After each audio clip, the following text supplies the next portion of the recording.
We are live. Let's get ready to podcast. Fire it up.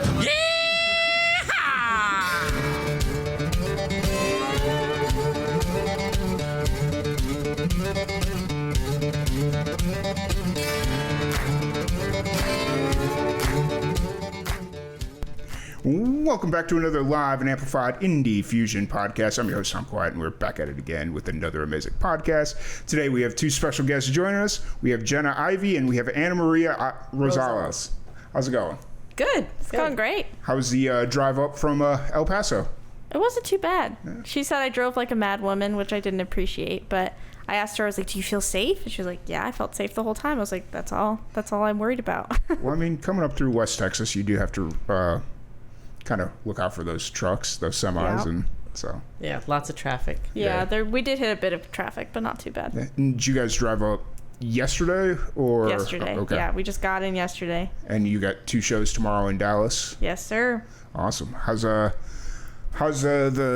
mean, obviously you just kicked off the tour, but how long are you going to be on tour for? I think technically when I looked, it's 15 days worth, which I didn't realize. I kept thinking it was shorter than that, but we're going to be heading back on the 3rd, April 3rd or 4th, something like that, right before Easter. Okay. Right before that weekend. So going all the way up to New Jersey and then coming back. Nice. That is like a dream tour, just to kind of pretty much go across country. Like, I mean, I guess technically it's not because you'd have to leave from like California or whatever, but like, I mean, El Paso is pretty dang far. So It is.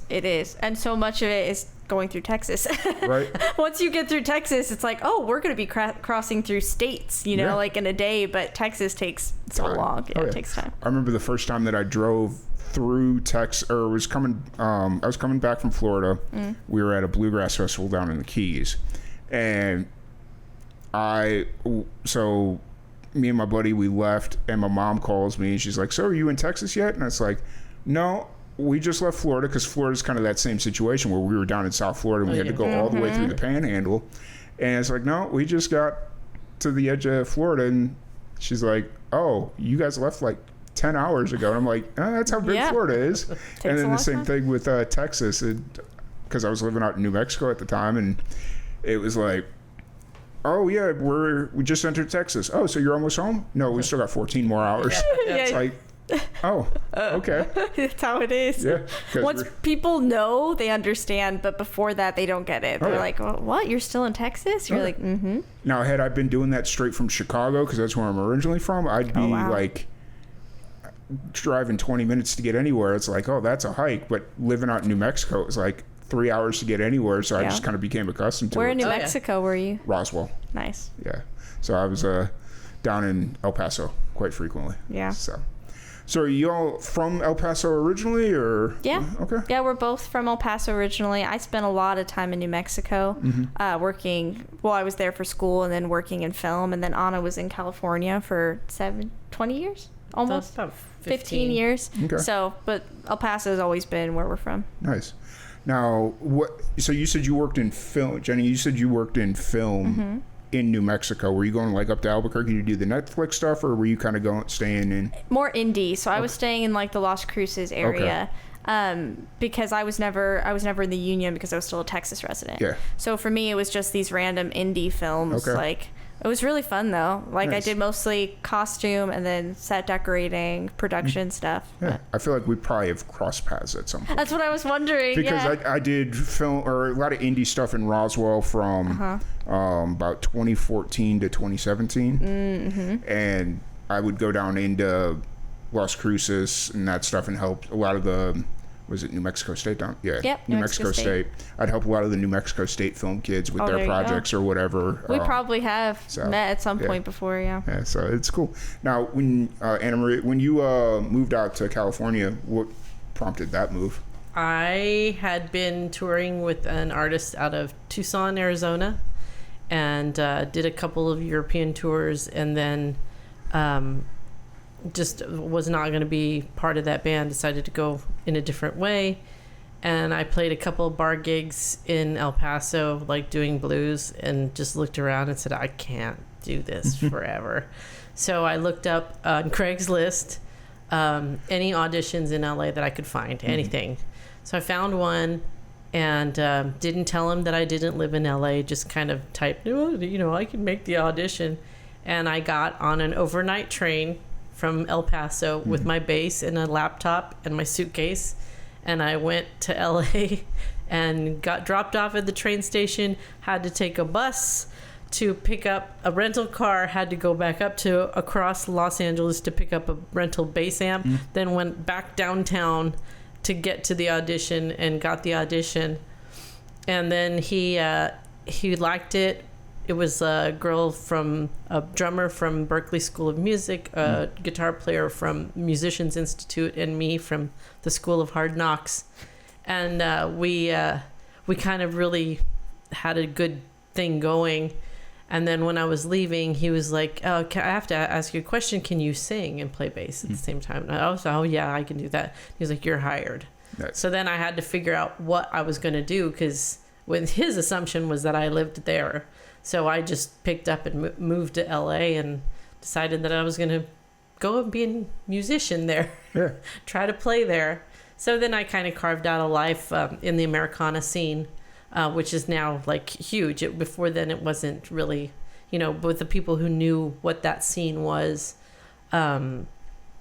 we were all close to it, but it didn't blow up like it's blowing up now. Yeah, like it's huge. Like Sierra Farrell and things like that. It's just huge now, and it never was. It was always just kind of this indie underground thing.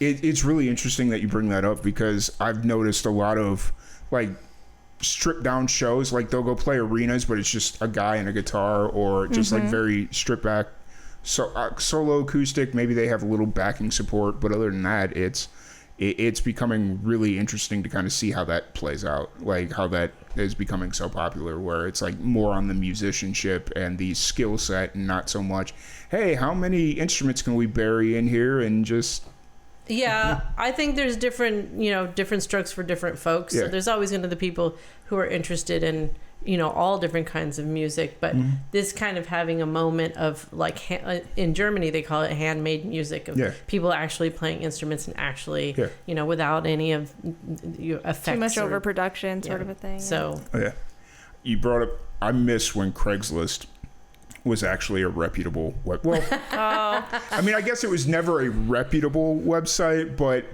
there was more legitimate stuff on there. Now it's just like scam stuff. And there's too much stuff now. It's just like, it's flooded with fake things, what you said. It's like, I remember going on there and being like, hey, I want to go out to LA and work on a film.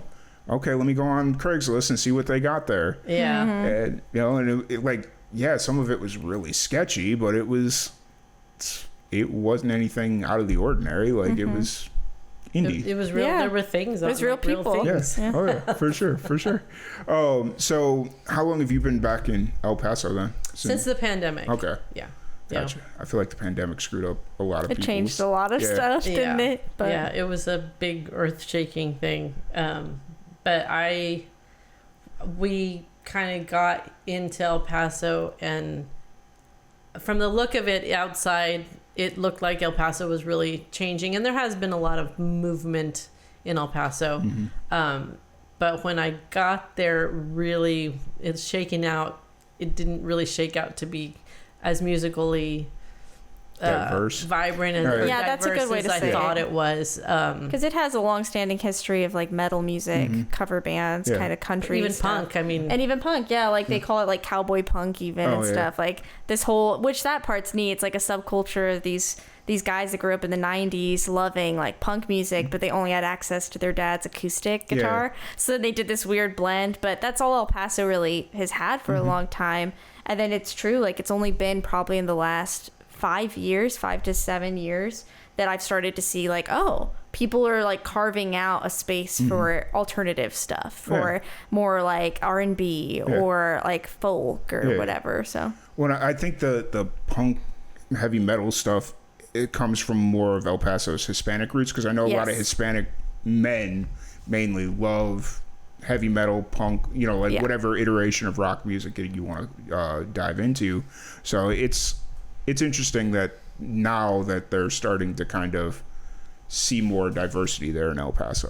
So How'd y'all meet and start playing together? We've tried to kind of figure that out. You know, I think the best friendships are formed sort of accidentally, sort of serendipitously. I think we kind of knew of each other just because of music somehow.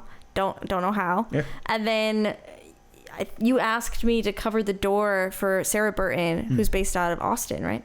Yeah. Sarah Burton, amazing songwriter and performer. She was coming through with Jenna Costa, and Anna was organizing the show, and then she needed somebody to run the door. I don't know why. Actually, it's a good question. I don't know why she asked me to do it, but she must have thought I was trustworthy, and so I managed the door, and I was there really early, and we were at Star City Studios in El Paso, amazing people there.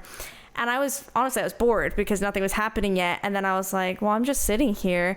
And I went to Buddy, the studio owner, and I was like, do you happen to have like a uke like in the back or something? And he's a real sweet guy. And so he was like, oh yeah, I have one.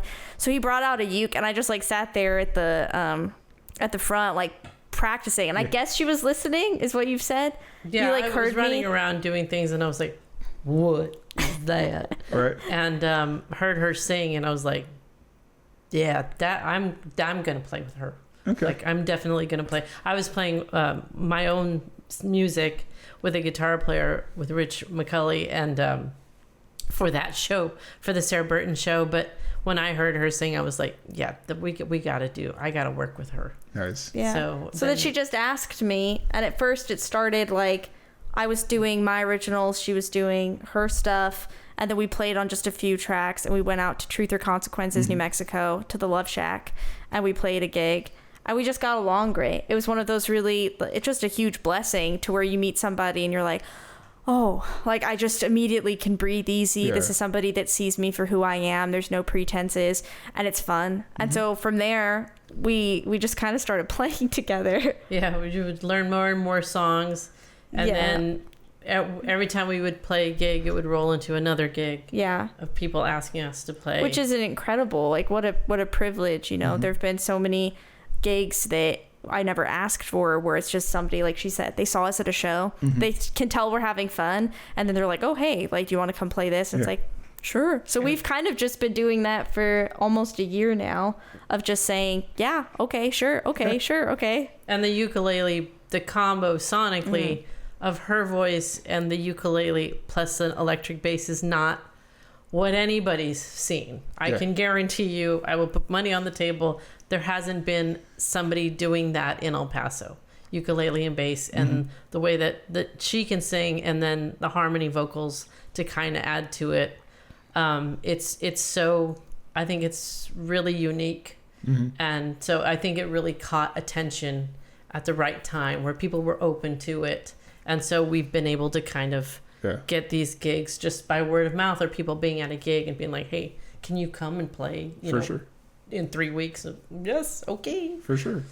I was down at that bluegrass festival I was telling you about, and somebody was playing a uke bass. And I was like, that's like, I don't know if that's something you've ever thought about, just a ukulele. There's one waiting for me in Nashville right now. Yeah. Nice. We'll get it on Tuesday. Because we wanted to be able to busk if the opportunity arises, and we're like, oh, that makes sense to get a uke bass. So Ian from Cala Bass made sure that it was shipped out and would get there, and he was incredibly helpful.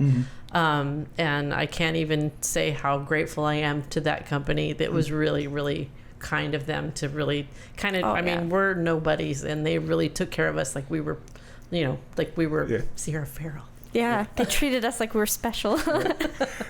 Yeah, for sure. It's that's cool. That's something that's, I didn't know that the uke bass was actually a thing. Like I thought somebody was just messing with me, and then I went and looked it up, and I was like, oh yeah, look at that. It's legitimate. It's a real thing. How about that? So is this the first like long tour you guys have done together, or? Yeah, this will be the longest one, especially the distance, because we haven't most of our gigs are not actually in El Paso directly, but it's been like Marfa, Alpine, Terlingua, Silver City, New Mexico, Truth or Consequences, kind of just like Iron Gnome, Waco Tanks, like right next to El Paso. We've been doing a lot of that. So it's been like weekend stuff, like sometimes circuit stuff, or it'll be like one weekend and then the next weekend it's the same thing, like going back out. Yeah. But this will be the longest time where it's like, oh, we're going like far and we're just going to be staying gone. We're not going home and then going back. Yeah. We're just staying gone for 15 days. So. That's really cool. And El Paso is kind of an interesting little area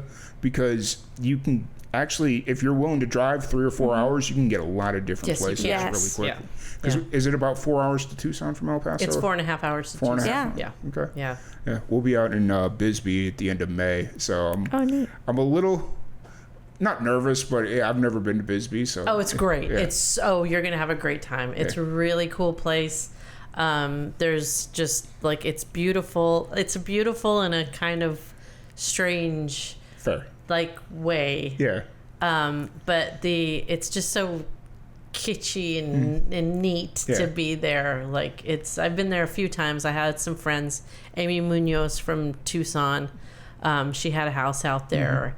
And there were just like Kayla Vanderpelt. She's a singer-songwriter out there. She's incredible. She was on The Voice, I think. Yeah. And then there's just like, there were so many friends that, you know, it's just fun to be in a little town with all of your friends and everybody's musical. And it's like, this is great. Like, this is fabulous. Sure. And then they have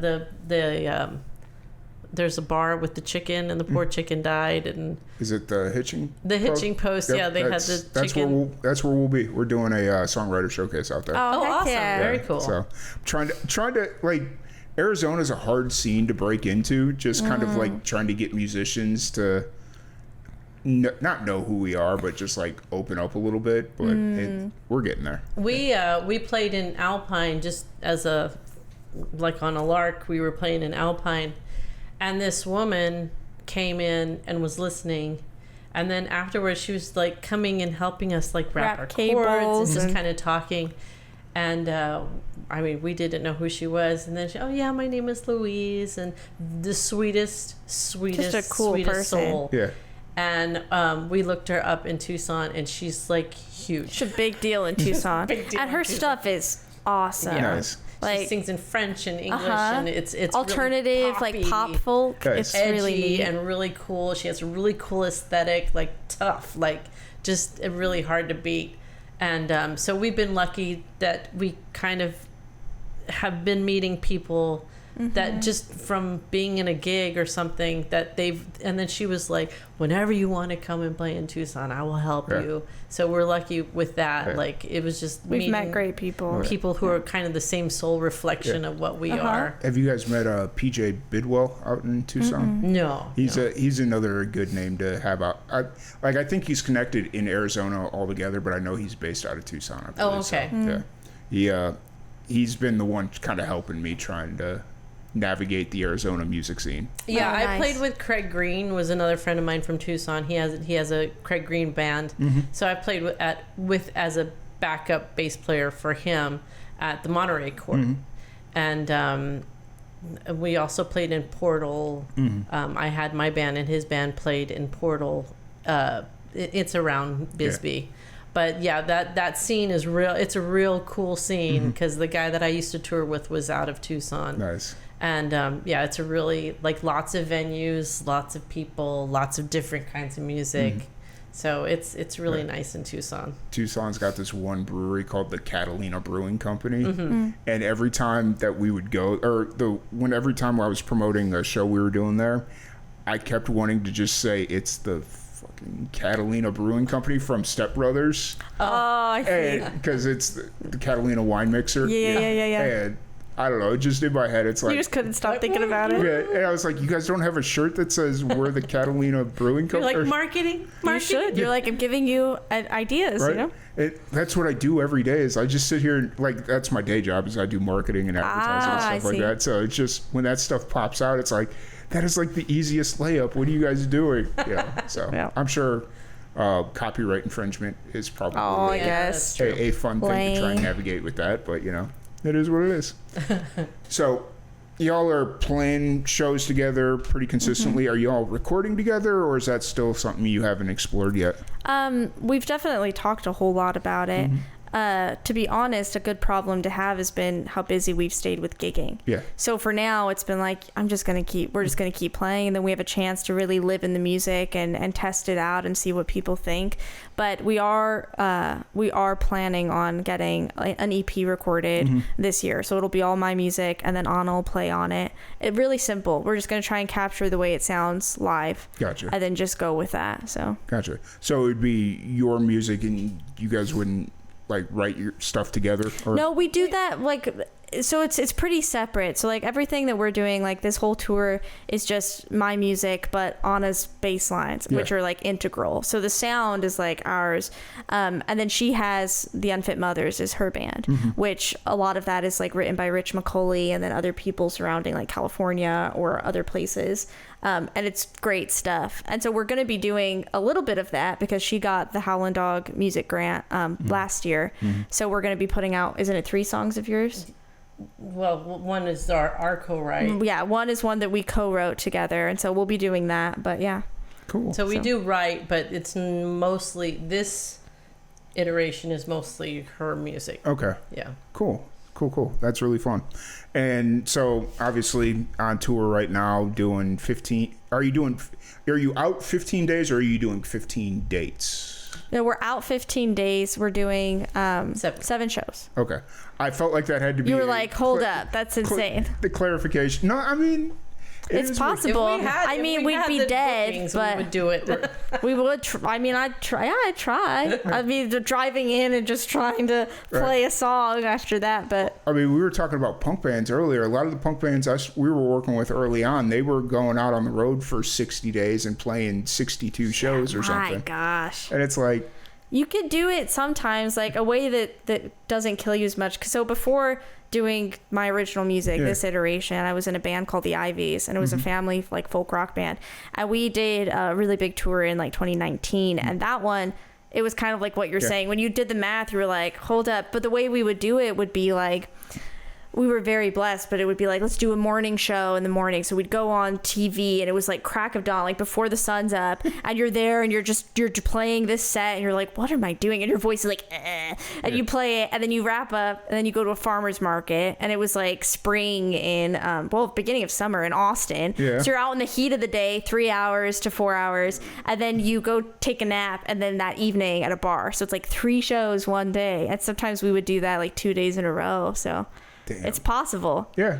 It really is. It's when you like it, that helps a lot. When you have a fun time, especially with Anna playing with me, it's just so much fun. So it's like, And I feel like being in a band, it's harder. I'm sure it's harder in some ways, but a little bit easier in other ways. Because if one person's like, oh, my guitar playing's not up to snuff or whatever, maybe they can just kind of like fall into the background a little bit, and the other band. That is definitely true. There's a difference. And I had a really good, I think, clarity about this when doing my original music this time around. Because in the band, like you're saying, you kind of learn to feel protected. You're like, oh, I'm in the fold. Like there's other people. So yes, you're showing up and you're not giving yourself excuses. But like you're saying, if you're kind of like, oh, I'm a little off, that's okay. I'm just going to like lay back a little and let this happen. But when it's just you. Yeah.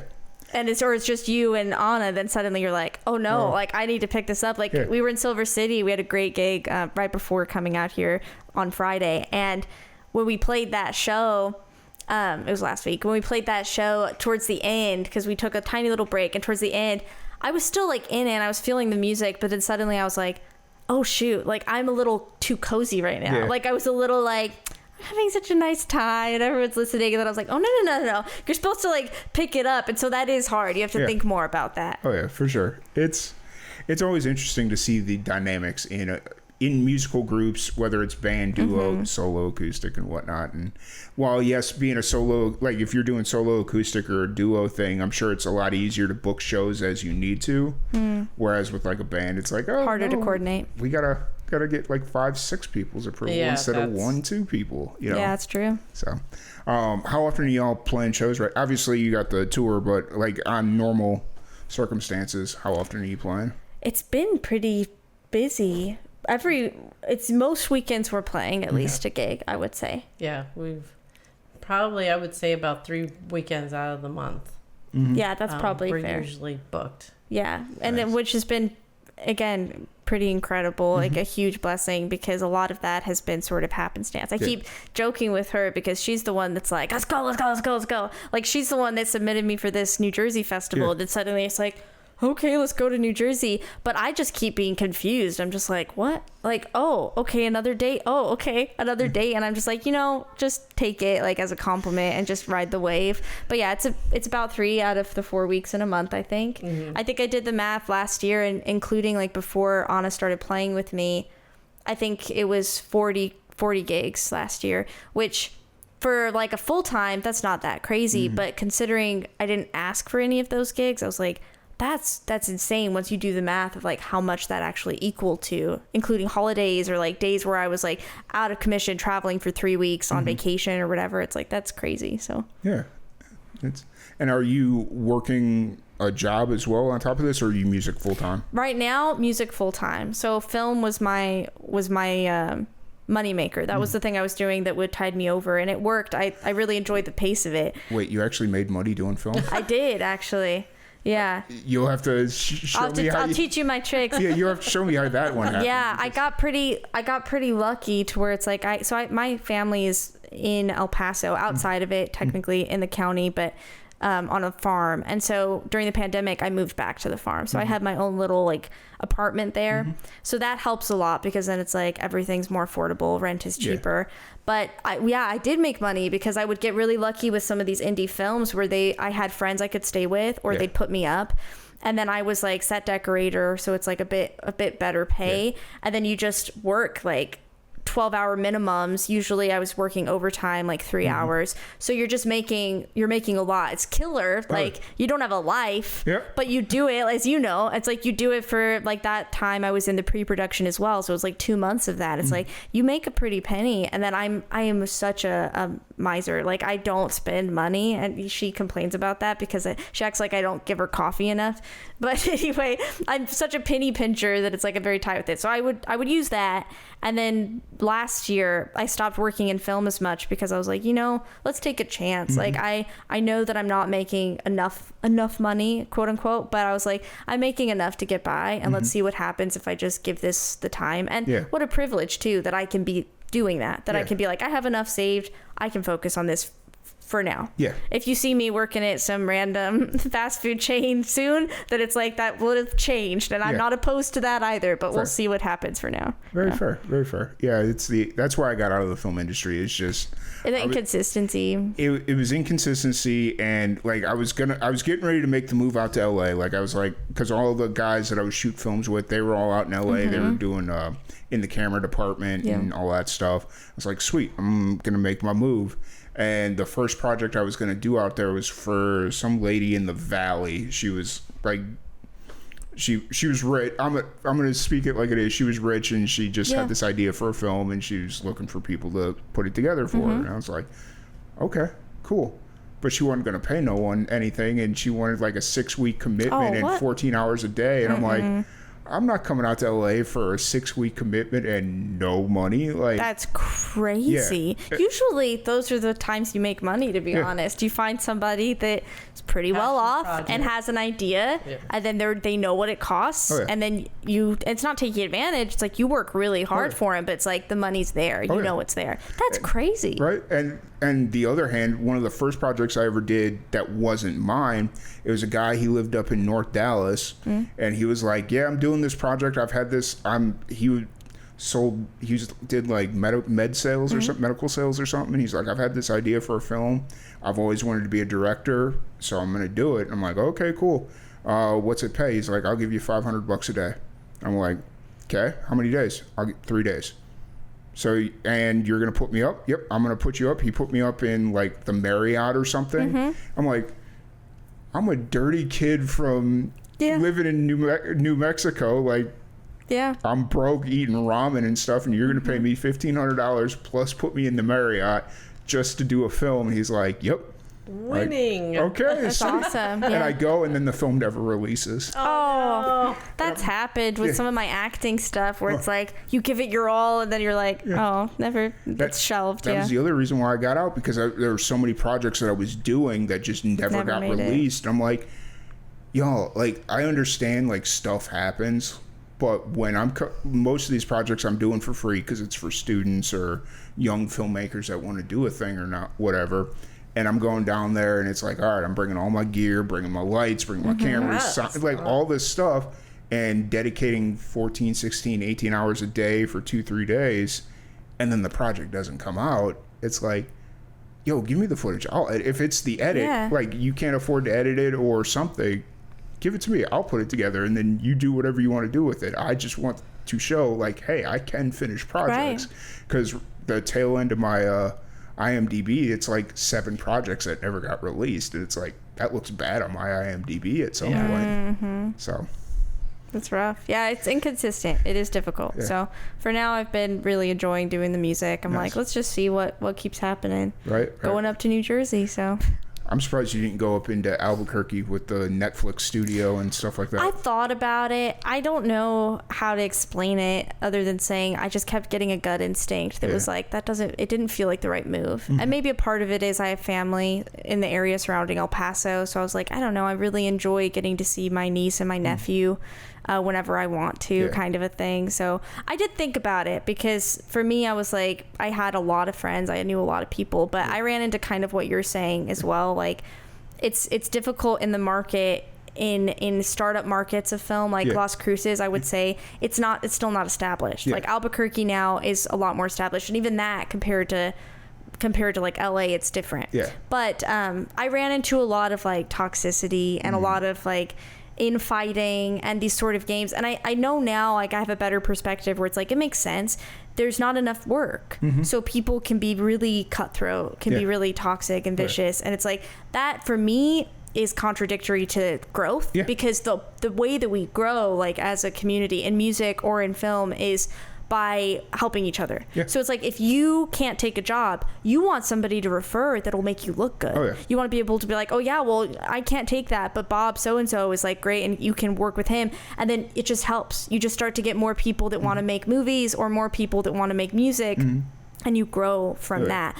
But I think it takes the right kind of people to learn that. And I still think a lot of those people are still going to LA. So places like Cruces, it's just hard. It's like, if you end up having that, where it's like you kind of get burned, if you will, then it just makes it difficult. You're like, what's this about? Like you're saying, it's like, if you're not getting enough money even, it's like, well, I at least want to work with nice people. I want to work with kind people that are passionate about what they're doing. 100%. And, you know, it's always the interesting thing, because it's the people that want to get paid. Like, there were a couple of situations that I ran into. There was a set designer or a makeup artist. No, it was a makeup artist. She wanted me to come out and work on her film that she was directing for free. And I was like, okay, well, I'll come out and do your film, but I'm doing this film in 3 months over here. Will you come do the makeup for it? She's like, yeah, how much are you paying? I'm like, wait, no, this is barter. Like, it's a trade. You live an hour from me.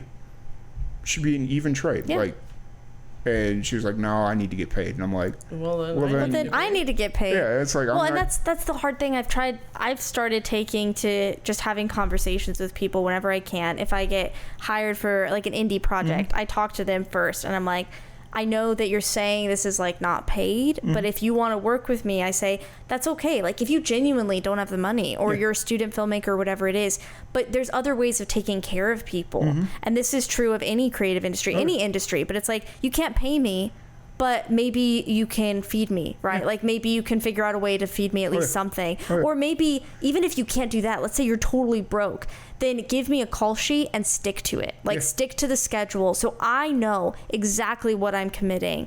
And then I don't feel disrespected. But it's awkward when it's like, you're saying you can't pay me, but then I show up, and then you're also like not even treating me very kindly, or you're going past our schedule, and now I'm like waiting to leave or whatever. It's like, you could take care of people. And I run into that a lot too, where it's like, wait a second. And it's you brought that, not to bash the film industry in general, but I did a film project once where I asked them for a bottle of water. Like, we'd been shooting out in the hot sun all day, and I was like, hey, you guys got water or something? Because I'm dying over here. It's like, oh, Bougie Tom, he wants water. And I'm like, wait, this is a film. Everybody here is working for free, and you can't afford a $3 case of water to make sure people don't die on you? And then the next day, I went, and I was like, hey, you guys got any, like, crafty snack? Like, it was my mistake. I said crafty. I should have just said, and then they're like, oh, you're so fancy, you know crafty? Yeah, it's like... Bro, that's just the industry. Like, you can't afford a case of water. You can't afford, like, a box of crackers or something. You know, just anything.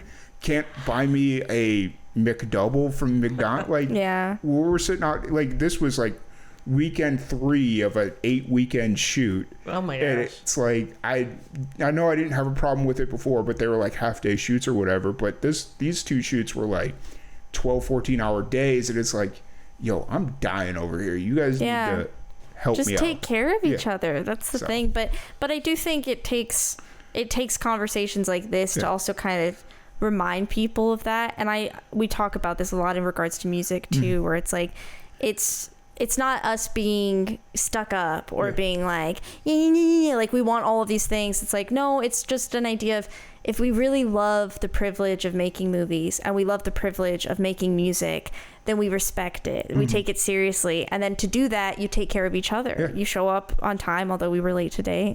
Sorry. Hey, coming from Dallas, I 100%. Oh, the traffic. I was like, oh, El Paso's traffic is bad, but it's nowhere near Dallas. Were you coming from Dallas or Fort Worth? Dallas. Okay. Yeah. Because I know Fort Worth gets crazy on the weekend. Like, trying to get out of Fort Worth on the weekends, it's like, we were pretty lucky. We avoided an accident coming in from El Paso yesterday. But we were looking and we're like, this is a little crazy. But anyway. Now, when you guys were coming into town, where did it drop you? Did it drop you over by the campus, or did it take you out to like Belmead and the little meth-looking town? Coming in here? Yeah, coming in. Oh, today? No, we came down to 35. Yeah, so you came down 35. You either got dropped off on, was it Martin Luther King, or you got dropped off in Belmead? You're probably asking the wrong people. Okay, fair enough. Well, I have a tendency to get where I need to go, but I don't always know how. Fair.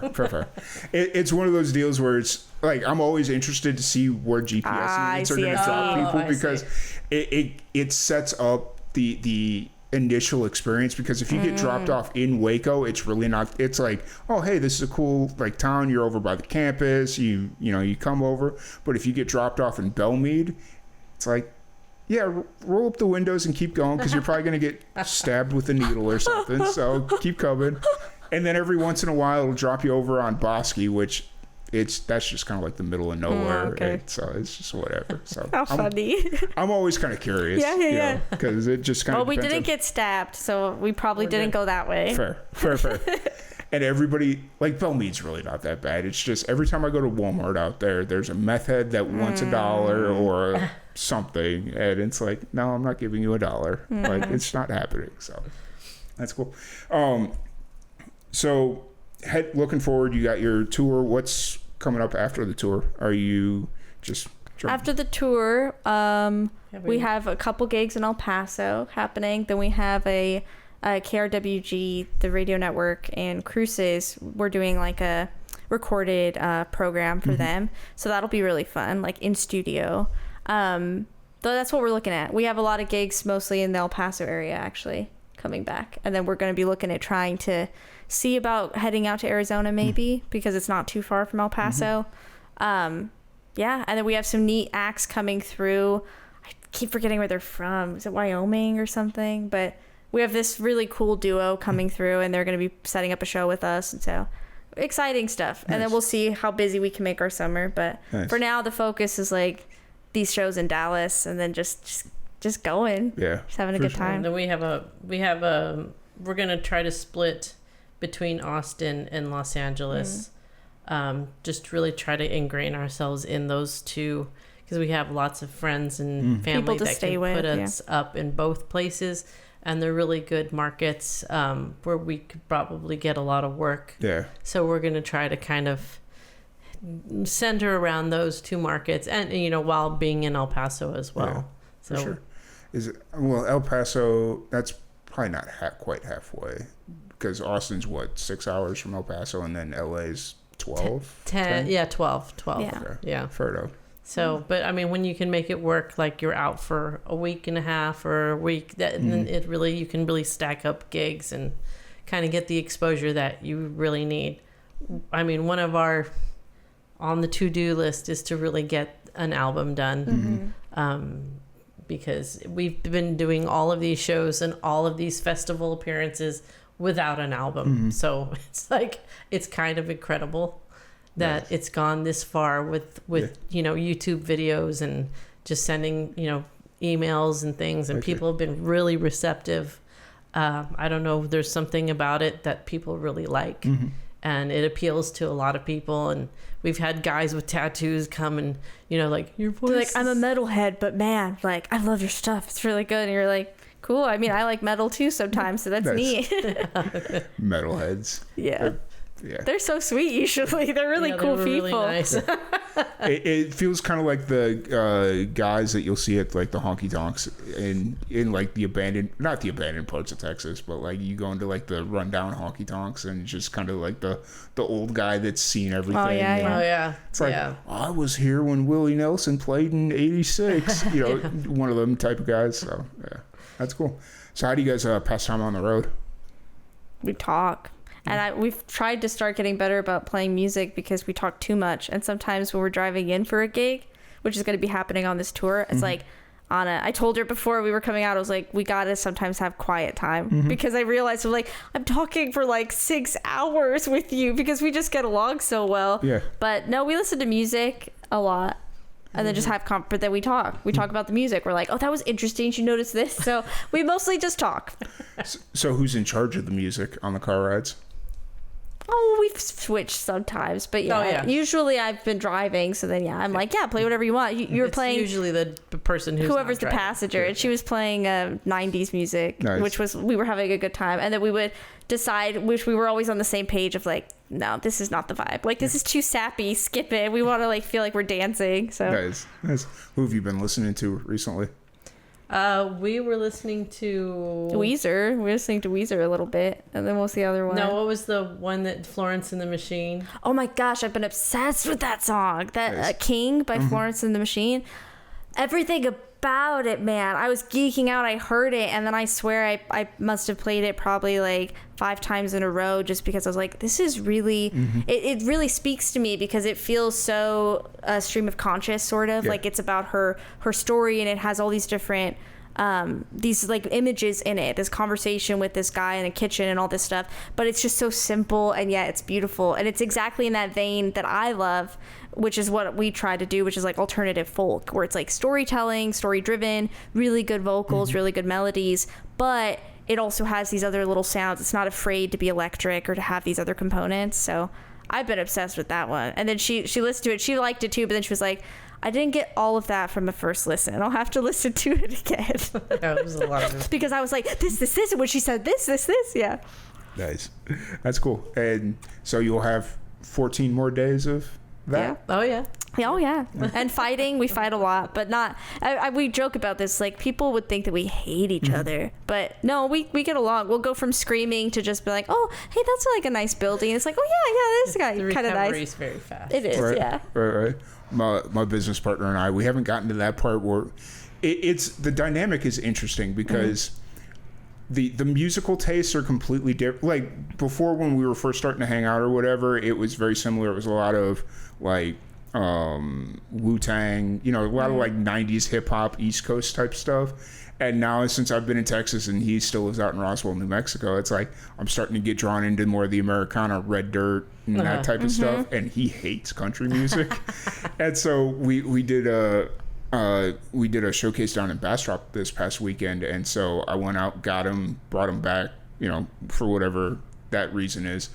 And the entire drive, it's like Whiskey Myers, it's Willie Nelson, it's like all these guys, and he's like just sitting there playing his phone, and I'm like, sorry, dude, this is what I listen to. He's like, oh, it's fine. I'll listen to anything. And then every once in a while, his ears will perk up because like MF Doom or something will come on, just like a throwback to what we used to listen to. Not what we used to listen to, but like mutually agreed upon music. And then like, I don't know, Gavin Adcock will come on afterwards, and he's like, okay, back into my phone. And I'm like, sorry, you know.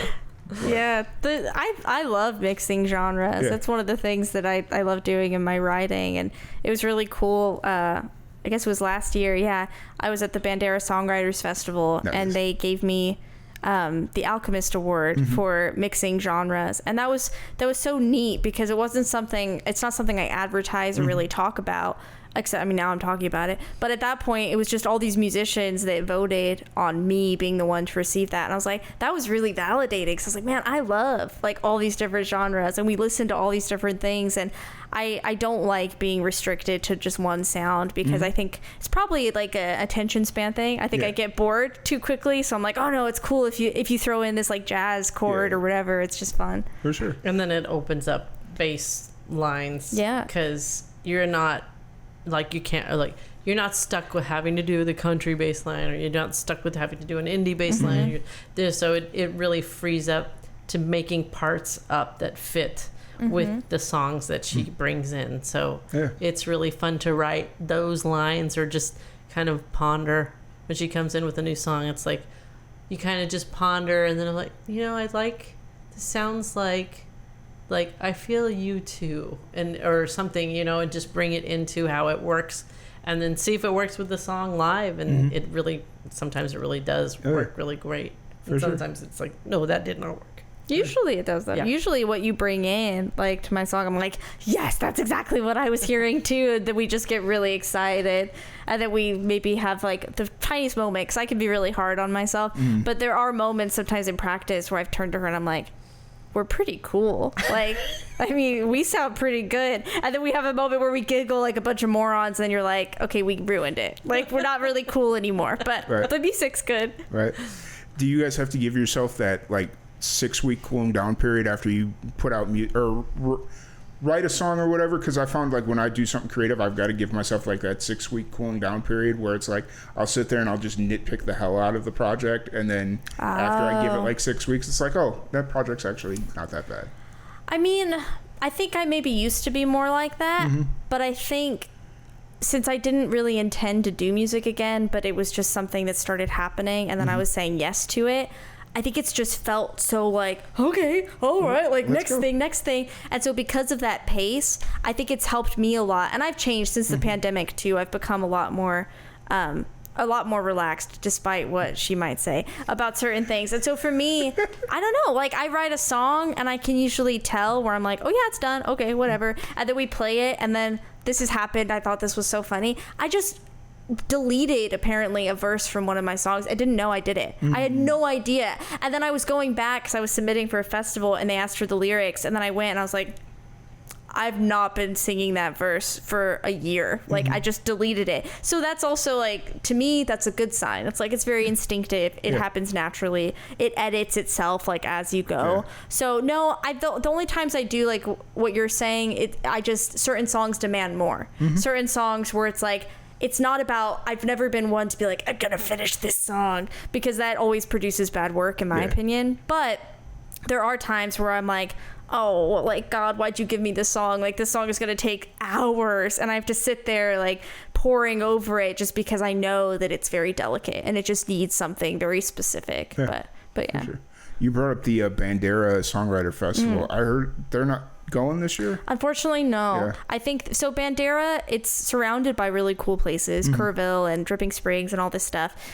Incredible people, and I was so blessed to be able to play that and get invited. But no, this year I think that it was just a financial thing, because that area, you would think it's like you're right next to all these places that have amazing festivals, but they're also competing with every other songwriter, because like Dripping Springs has theirs. What is theirs in October? I think September, October, and then you have one now that's popping up in Lockhart. Last year was their first year. And then, so I 100% get it. Exactly. And then I think that's exactly, you're competing with all these other things. And it was interesting interesting because when I played it, I had a great time, and people were very receptive. So I had a really good experience. But I do remember talking to the people that organized it, and they were explaining, they were like, it is difficult because Bandera, it is eclectic, it's cool, but it's these people that also, they don't understand, like, why should we be quiet when there's a musician on stage? Like, it's not really the way they think. Yeah. It tends to just be like, no, that's just like Bob from like down the street that's just got a guitar and he's just playing a song. They don't think of it as like, oh, this is like storytelling. This is immersive. This is special. Right. And so it's a shame. I think it's just a financial thing probably, because it did do well. I remember, like, especially the last show, it was at the Ice House, and so they had all the doors and the windows open. The weather was beautiful because it's a beautiful hill country, and it was the most intimate venue. Everybody was like super close, but it was neat because they put speakers outside on the street, so pretty soon, like, just all these random people from Bandera were just like standing on the sidewalk, like looking at you, and you felt kind of like a fish in a bowl. But I didn't mind because there were other fish in there with me, so I was like, this is fine. But it was neat because it's like they had never seen that before. They weren't familiar with that format, which you would think they should be because of all the other festivals. But no, it's like these are people that like are in agriculture or whatever. It's like they live there. That's all they do. Yeah. So Bandera is one of them towns where, like, they're from there. There's not a whole lot of outsiders that come. Well, outsiders, but you know, just they're used to what they're used to. Yeah. Just kind of, when something new comes in, it takes a minute. It takes a second. So anyway, but I've still been talking about them all the time because it's like anybody I can get to go follow like the Bandera Songwriter Festival page. It's like, go support them because we do need this, especially as songwriters. We need this support. Oh yeah, and is the anchor of this tour the Cape May. Yeah, Cape May Singer-Songwriter Festival. Yeah. That's definitely the anchor. That's what came in. We booked it in, was it December? We heard about it, I think, which is why this has also been a little frantic. Yeah.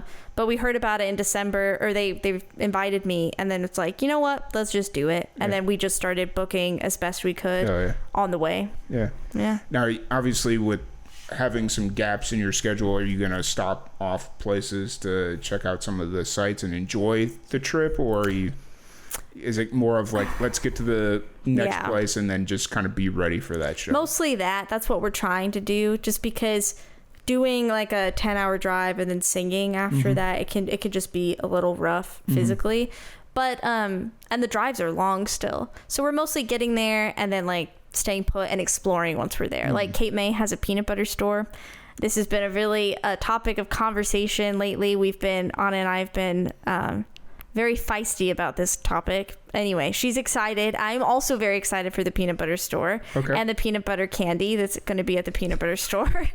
Anyway, but stuff like that, where it's like we've been finding little nuggets of joy where it's like we go and then we have things to look forward to and experiences to have, but we're also trying to prioritize physical well-being, mental well-being. So like in Nashville, we're staying with a friend, an incredible songwriter, Gloria Anderson. I don't know if you're familiar. Yep, I know. Oh my gosh, she's so good. I met her in Bandera last year, but that is going to be great. It's like, okay, we're going to be there for a couple days. We can see stuff in Nashville, but we also are going to be able to kind of rest easy before we have to like haul over to Asheville. So I met Gloria at Lockhart, or at the Texas Women's Songwriter Festival in Lockhart. So she's great. She just played Whiskey Jam, I think, like 2 days ago or something like that. Yeah, that's really cool. So what is this peanut butter? Is it like just peanut butter, like different kind of peanuts, or is it like macadamia nut butter? No. How dare you? How dare you ask if they have macadamia nuts? It's a peanut butter store. They only have peanut butter. That's all they have.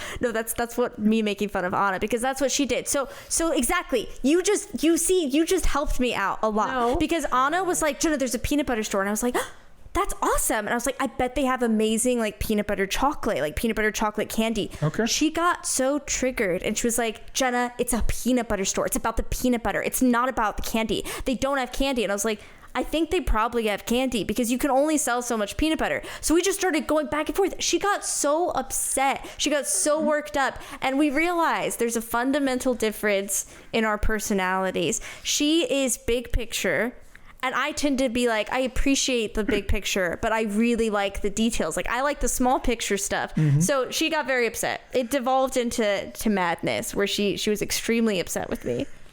Are you just silent now? I'm silent. You're silent now. Why? Because they sell peanut butter chocolate candy at the peanut butter store. I'm not silent because they sell peanut butter chocolate. Because it's called the peanut butter store. It's not called the peanut butter candy store. But they also sell peanut butter candy. Do they sell different flavored peanut butter? Yes. Okay. I was going to originally ask that, but I was like, no, there's only one flavor. No, they have like a honey peanut butter. Honey peanut butter, cinnamon peanut butter, chocolate peanut butter. All good things. They make all the peanut butter there in the store. And candy. Nice. Well, now I kind of want to take a road trip. See? We'll let you know how it is. We'll try to take a video. Okay. I tried to tell her, I said, I'm excited. You should be glad. Like, I want to go there too. But she was like, but you don't appreciate the peanut butter enough. And I was like, I do. I just also appreciate the candy. It's like going to a lemonade place and like looking for do you have a Diet Coke? That's not what it's like. That is not fair. And then what did you say? She was like, Jenna, if this keeps going, we're going to be playing, where did you say? Like, what venue? She was like, we're going to be playing Radio City Music Hall. And I'm going to be like, Jenna, look at the stage. And you're going to be like, oh, they have a bowl of chocolates. Look, Anna. And I was like, what's the deal? What's the problem? I would be like that. Missing the whole I'm not missing the point. I see the point. I like the point. It's a very good point. But I also like this. See, this is funny to me because I'm also that guy that I'll go to a coffee shop and get a soda, or something. I am that guy. Like, I'll go to a coffee shop and get something completely random. See? Like, the place that I used to go to in New Mexico, I made them start making lemonade because I wasn't going to drink their coffee. And they started making lemonade. Well, lemonade's great. Yeah. I love lemonade. So well, especially in July in New Mexico. Like, coffee's cool until about 6 a.m. and then you're like, nah. No, you want that lemonade. So yeah, it's fair. What it is. See? But anyway. I don't want to keep you all here too much longer. Appreciate y'all. Oh, absolutely. Thank you. Where can we find you online and music, all that fun stuff? Yeah, you can find me on most social medias at Jenna C. Ivey, JennaCivey. I'm on Instagram with that. Facebook, it's Jenna Ivey Music. It's a page. And then YouTube, it's Jenna C. Ivey again. Right now, I only have one track released. I recorded with Valley Sessions, which also shout out to Valley Sessions. Everybody should check out. But I recorded like a live session with them of a song in White Sands, New Mexico a couple years ago. And that's on Spotify, but I don't have any of the other stuff released yet. I'm trying to raise money to do that. Yeah, and then Anna has Instagram and Facebook, right? Yes. Yeah, so your Instagram is Annie Mae Music Texas, ANNIEMAE Music Texas. Yes. She always forgets her own Instagram handle, so I have to remember it.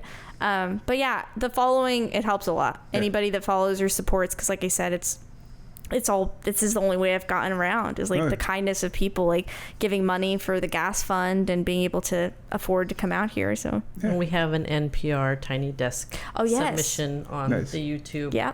So if you look up Tiny Desk Jenna Ivey, it'll come up. And it's one of our songs from our set. Yeah. So yeah.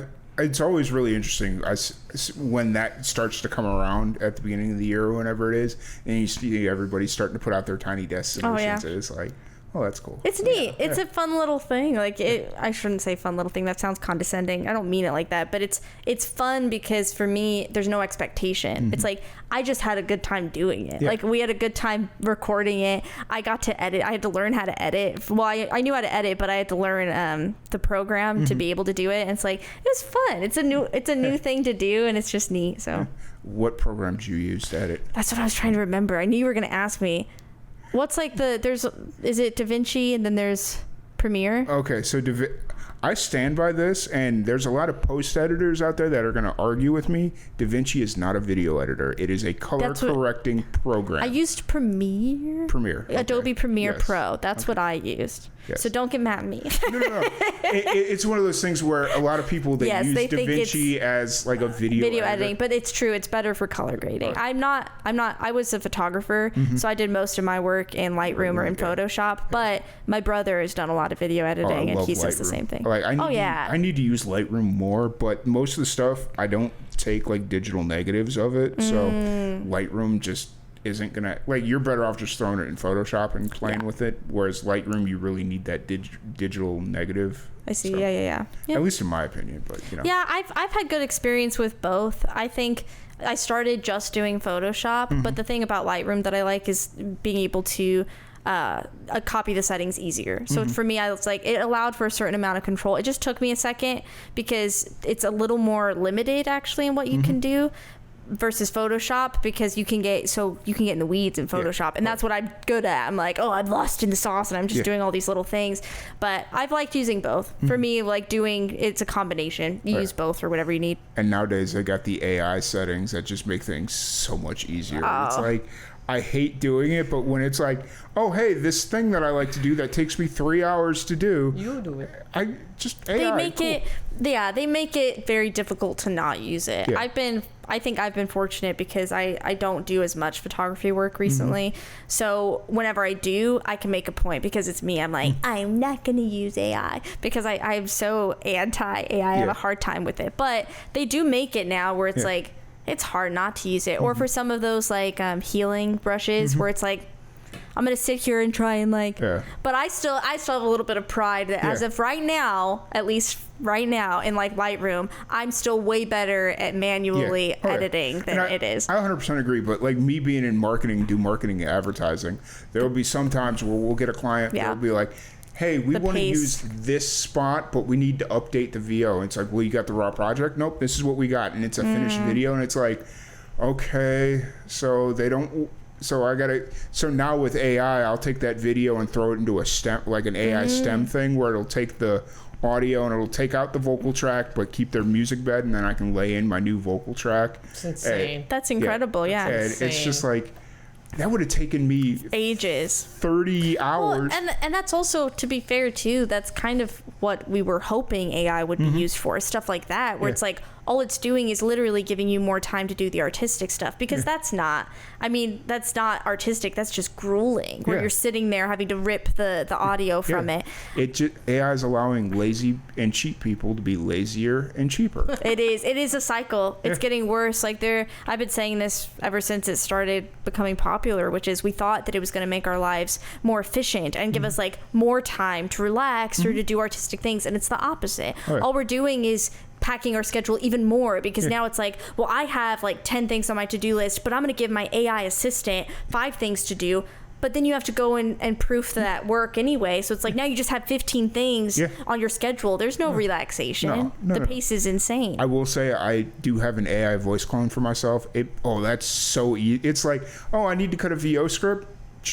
Cool. Here you go. Get out of my way. And like I'm not married to the ideology of anti-AI. It in a lot of regards, it makes like the monotonous stuff, it makes that stuff so easy, but like the artistic things, it's just like, or it's not. And how do you control that? How do you put like boundaries? That's the difficult thing, because it's one thing to like rip audio from a video to make your life easier, but when you have like these like photographers that are completely simulating backgrounds, that's where you start to be like, I'm not like trying to rip those people, but it's like that gets a little dicey, because it's like, what happened to the initial composition or the work in producing that image?